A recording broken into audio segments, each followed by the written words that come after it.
عايزة بشرة صافية وبتلمع كده من غير ما يكون ملمسها خشن أو محببة بسبب الفسافيس أو الحبوب اللي تحت الجلد. هقولك النهاردة على الخطوات اللي تعمليها واللي ما تعمليهاش عشان تعالجي الحبوب دي.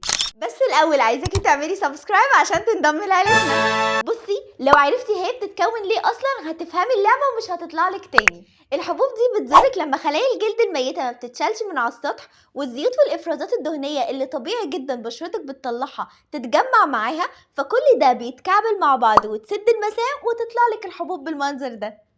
طب تحليها ازاي؟ ترطبي كويس جدا بمواد اوريدي اصلا موجوده في حاجز بشرتك طبيعي زي السيرامايد، وتقشري مره او مرتين في الاسبوع عشان تشيلي خلايا الجلد الميته، وتستخدمي غسول لطيف يشيل الزيوت والافرازات عشان ما تقفلش المسام وتعملي الفسافيس دي.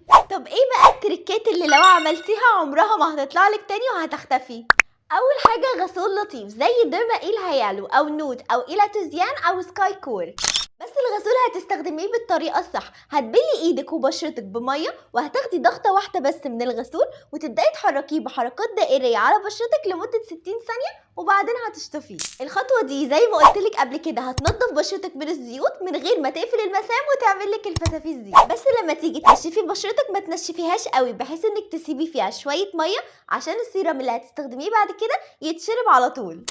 تاني خطوة وأهمهم وهي السيرم، لازم يكون في مواد اوريدي موجودة طبيعي في حاجز بشرتك زي الهيالورونيك أسيد والسيرامايد وبروتينات كتير. السيرامات المقوية لحاجز البشرة دي زي ليلاك أو كوزيركس أو التيس أو يورياز.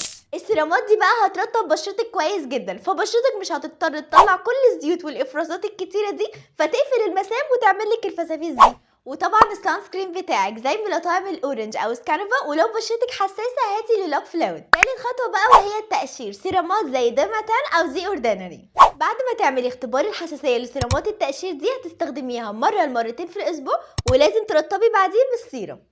واوعدك اول لما تستخدمي الروتين ده هتلاقي الفسافيس او الحبوب اللي تحت الجلد اختفت خالص. طب ايه بقى الحاجات اللي ما تعملهاش عشان ما تدمرش حاجز بشرتك وتعمل لك المشاكل دي؟ ما تستخدميش غسول فيه احماض ومقشرات كل يوم، ما تستخدميش مرطب تقيل فيه مواد تقيله كل يوم فتسد المسام، ولا صابونات كل يوم تنشف البشره وتدمر الحاجز. بصي بقى التركايه دي، لو رجعتي توازن حاجز البشره بتاعك واستخدمتي منتجات قليله اغلب المشاكل اللي موجوده في بشرتك دي هتختفي. لو عندك بقى المشكله دي اكتبي لي في الكومنتس وقولي لي بتستخدمي ايه في روتينك وانا اظبطهولك حسب نوع بشرتك.